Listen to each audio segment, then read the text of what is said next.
Hello guys, Radhe Radhe, जय श्री कृष्णा। कैसे हैं आप सब लोग? आशा करते हैं कि आप सब लोग बहुत बढ़िया होंगे और हम भी बहुत बढ़िया हैं। लेकिन गर्मी तो जी तोड़ पड़ रही है, लेकिन पड़ने दो। और सावन का महीना आने वाला है, आषाढ़ चल रहा है।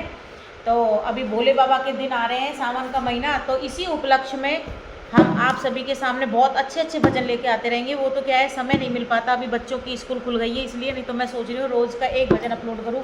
गर्मी बहुत है इसलिए अभी मैं सोच रही हूँ एक भोले बाबा का भजन मैं अपलोड कर देती हूँ आप सभी लोगों के सामने। आप सभी लोग एंजॉय कीजिए। और सावन का महीना आ रहा है तो भोले बाबा के सत्संग करवाइए खूब, और भजन गाइए बढ़िया बढ़िया से, और अपने मन को भक्ति भाव से पूर्ण रखिए। कुछ नहीं रखा है इधर उधर की तेरी मेरी करने में, दूती चुगली करने में, ईर्ष्या द्वेष में, कुछ नहीं रखा है। सिर्फ एक भगवान का नाम जाएगा आपके साथ में, और कुछ नहीं जाएगा। तो आप सभी ज़्यादा देखो, आप मेरे से ज़्यादा गुणी हैं। मैं आपको कोई प्रवचन नहीं देने आई हूँ। मैं एक भोले बाबा का बहुत ही सुंदर और बहुत ही प्यारा सा भजन आप सभी के सामने प्रस्तुत कर रही हूँ। तो आप सभी लोग लाइक करें, कमेंट करें और सब्सक्राइब करें और इस भजन को गाएं। एक दिन वो भोले भंडारी, एक दिन वो भोले भंडारी, बन कर के ब्रज नारी गोकुल में आ गए, गोकुल में आ गए।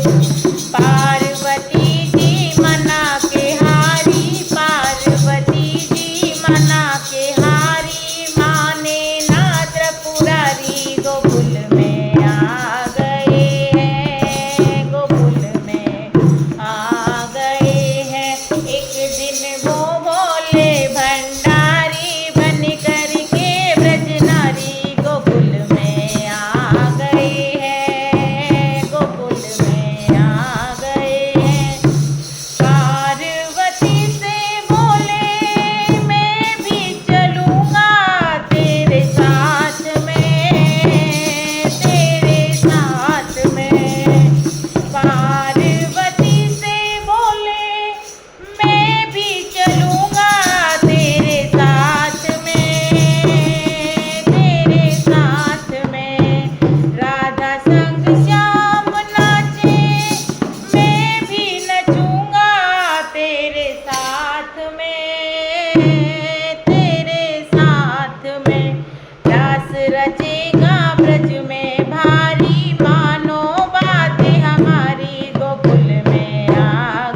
कन्हैया लाल की जय। बोलो भोलेनाथ की जय हो।